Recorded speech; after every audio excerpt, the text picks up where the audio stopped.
අපද සාමාන්‍ය පෙළ සිංහල විෂය නිර්දේශයට අදාළව සිංහල සාහිත්‍ය සංග්‍රහය කෘති පාඩම් 16ක් අන්තර්ගත වෙනවා. මේ පාඩම් 16 දෙවෙනි පාඩම තමයි අද අවධානයට ලක්වන්නේ. මේ පාඩම නම් කරලා තියෙන ගුත්තිල වෙන නද නමින් කෝට්ටේ යුගයේ විසූ පෑත්තෑවේ හිමියන් විසින් රචනා කරන ලදැයි සැලකෙන ගුත්තිල කාව්‍ය 550 ජාතක පොතේ ගුත්තිල ජාතකය ඇසුරෙන් රචනා කරන ලද කෘතියක්. තමන් සිය ගුරුවරයා පිළිබඳ අකෘතඥයෙකු නොවන බව ප්‍රකාශ කරන්න රචනා කරන ලද මෙම කෘතිය කුරුගෝල ගැටුමක් පදනම් කරගෙන තමයි ලියවෙන්නේ. මෙම කෘතිය නැත්නම් ගුත්තිල කාව්‍ය 511කින් සමන්විතයි. මේක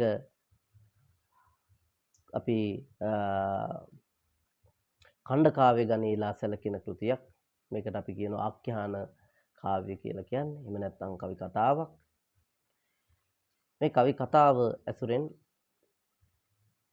තමයි අපිට ගුත්තිල කාව්‍ය වින්දනය කළ හැක්කේ. සාමාන්‍ය පෙළ විෂය නිර්දේශය සඳහා කවි 34ක් අන්තර්ගත වෙනවා. අපි අද අවධානයට ලක් කරන්නේ මේ කවි 34 කොමන අවස්ථා ඇසුරෙන් රචනා කරන ලද්දක්ද සහ මෙම කවි 34 විරිත් භාවිතය පිළිබඳ අපි අද කෙටියෙන් සාකච්ඡා කරනවා.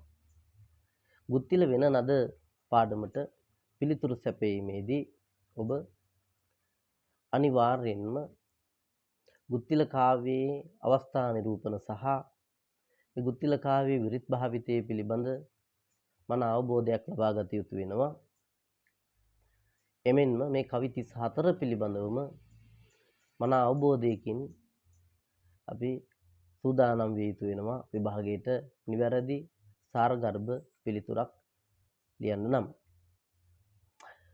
එහෙනම් අපි මේ කවි 34 දිහා බලලා මේ විදින විරිත් භාවිතය සහ මේ අවස්ථා නිරූපණ හඳුනා ගනිමු.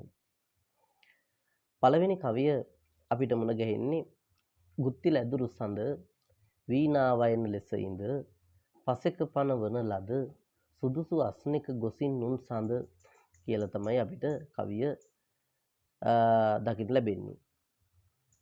අපිට පේනවා එකේ ඉඳලා 13 දක්වා කවි දිහා බැලුවාම මේ කවිවල තියෙන්නේ බොහොම කෙටි කවි ටිකක් කෙටි විරිතකින් ලියවුණු බව තමයි අපිට පේන්නේ.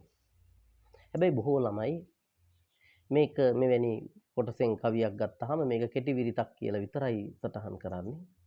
හැබැයි අපි හඳුනාගත යුතු වෙනවා මේ කෙටි විරිත මොකක්ද කියලා.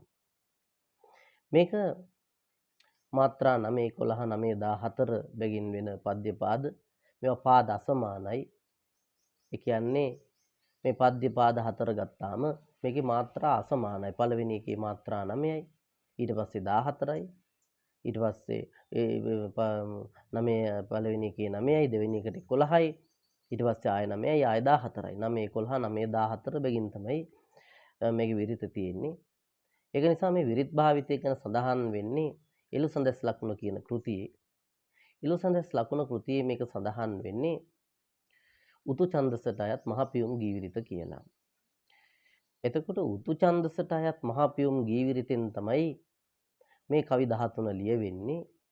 මේ කවි 13න් කියවෙන්නේ ගුත්තිල ඇදුරුතුමා සහ මූසිල ගාන්ධර්වයා වීණා වාදනයේට සූදානම් වන අවස්ථාව තමයි වර්ණනයට ලක් කරලා තියෙන්නේ, රචනා කරලා තියෙන්නේ.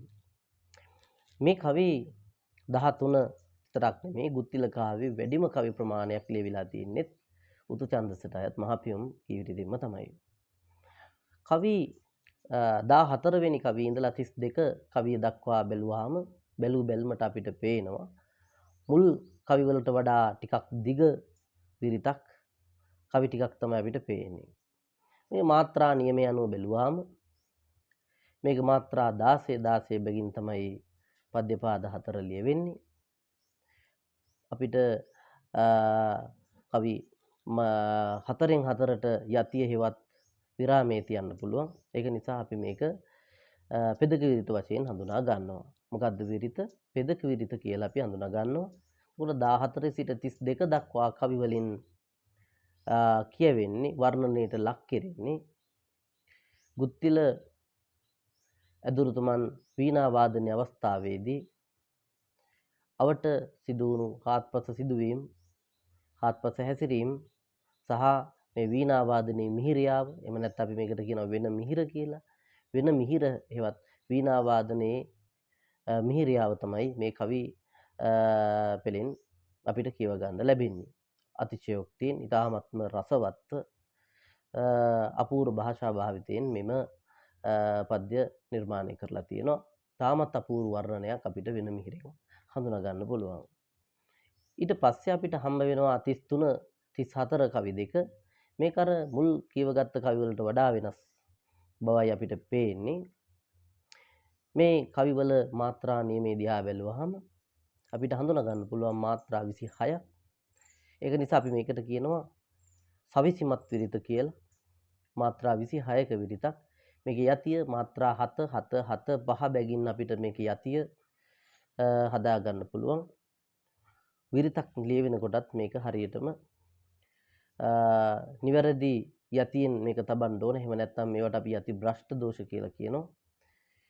ඒ වගේම මේ වීණා වාදනය මිහිරියාවෙන් පස්සේ සුරංගන රැඟුම එහෙම නැත්නම් වීණා වාදනයට අනුව රංගනයේ යෙදුණු 900ක් සුරංගනාවන්ගේ රංගනය අපිට මේ කවි පෙළෙන් හඳුනා ගන්න පුළුවන්. මේකේ කවි පහක් තියෙනවා. නමුත් සාමාන්‍ය පෙළ විෂය සඳහා නිර්දේශය සඳහා කවි දෙකක් තමයි නියම කරලා තියෙන්නේ.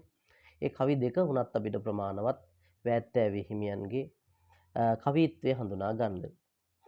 ඉතින් ඒක නිසා මේ වර්ණනා තුනම මේ අවස්ථා තුනම අපිට දැන් නිවැරදිව හඳුනා ගත යුතු වෙනවා. 1 සිට 13 දක්වා කවි උතු ඡන්දසට අයත් මහපියුම් ගී විරිත ගුත්තිල මූසිල වීණා වාදනයේට සූදානම් වන අවස්ථාව. 14 සිට 32 දක්වා වෙන මිහිර හෙවත් වීණා වාදනයේ මිහිරියාව. මේක පෙදක විරිතෙන් තමයි රචනා කරන්නේ. ඒ වගේම 33 34 කවි සවිසිමත් විරිතෙන් රචනා කරනවා. මාත්‍රා 7 7 7 5 බැගින් වෙන විරිතක්. මේක සුරංගනන්ගේ රංගනය සුරංගන රැඟුම විදියට අපි මේක හඳුනා ගන්නවා. ඒ ආකාරයට අපිට ගුත්තිල කාව්‍යයේ විරිත් භාවිතය සහ අවස්ථා නිරූපණ තුනක් අපිට ප්‍රධාන වශයෙන් හඳුනා ගන්න ලැබෙනවා. මේක නිසා පිළිතුරු සැපීමේදී මේ අවස්ථා තුනට අදාළව පිළිතුරු සපයා ගැනීම සැපීම අවශ්‍ය වෙනවා. අපි ඒ පිළිබඳ අවබෝධයෙන් තමයි සූදානම් විය යුත්තේ සාමාන්‍ය පෙළ විභාගයට පිළිතුරු සැපීමේදී. right.